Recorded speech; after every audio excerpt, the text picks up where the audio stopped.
Hello, and welcome to the West Midlands Regional Cybercrime Unit YouTube channel. So this week we're going to be covering investment fraud. And this is the latest video in our fraud series. And if you haven't seen any of the other ones, please feel free to check out our fraud playlist. We've covered things like ticket fraud, computer software service fraud, holiday fraud, and we've got more videos coming. So to start off, what is investment fraud? So Action Fraud says there are many different types of investment fraud. They usually involve criminals contacting people out the blue and trying to convince them to invest in schemes or products that are worthless or perhaps don't even exist.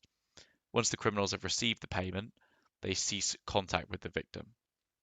So these investments could be anything really, rare metals, gems, virtual currency, anything like that really. So how do they do it? There's a lot of ways, and I'm just going to go through a couple of them now. So once you've invested, these initial investments that you make might yield small returns. So this is going to act as an incentive for you to invest further funds. If you try to cash out, you're potentially going to be met with excuses or a penalty charge, and eventually contact with the fraudster is going to be lost. So there's a lot of things here that I'm going to go through, that things they might do, but you've just got to think it does not mean that they are genuine. So first of all, they might have details of previous investments you've made or shares you might have purchased. Does not mean they are genuine. Criminals, that they may send you a well-presented website or some cool glossy marketing material. Does not mean they're genuine. They might be registered on Companies House, but this does not mean they are genuine. They may register their companies at really prestigious addresses like somewhere in London, like Canary Wharf or Mayfair. This is something they can do. And it's a really good way to make you think, oh wow, they're really successful. I'm going to invest with them.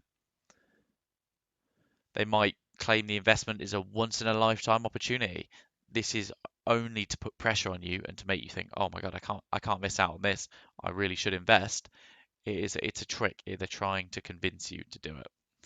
Be wary of companies that offer to recover any funds that you've lost from a previous investment scan, because this could be linked to that company and they're targeting you again. And this is called recovery fraud.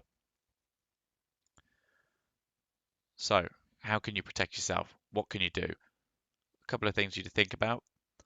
There are no such things as get rich quick schemes. If it sounds too good to be true, it probably is.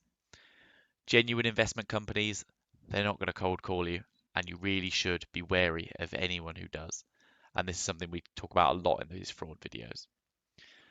Research what you've been offered and the investment company. If you're concerned, speak to trading standards. You can use the Financial Conduct Authority's register to check if the company is regulated by the Financial Conduct Authority. And before making any significant financial decisions, you should be speaking with your friends, family, people you trust, or just seek some professional independent advice. So remember, some key takeaways here. Don't be pressured into making a quick decision. Seek independent financial advice before committing to any investment. Remember, this is a big decision.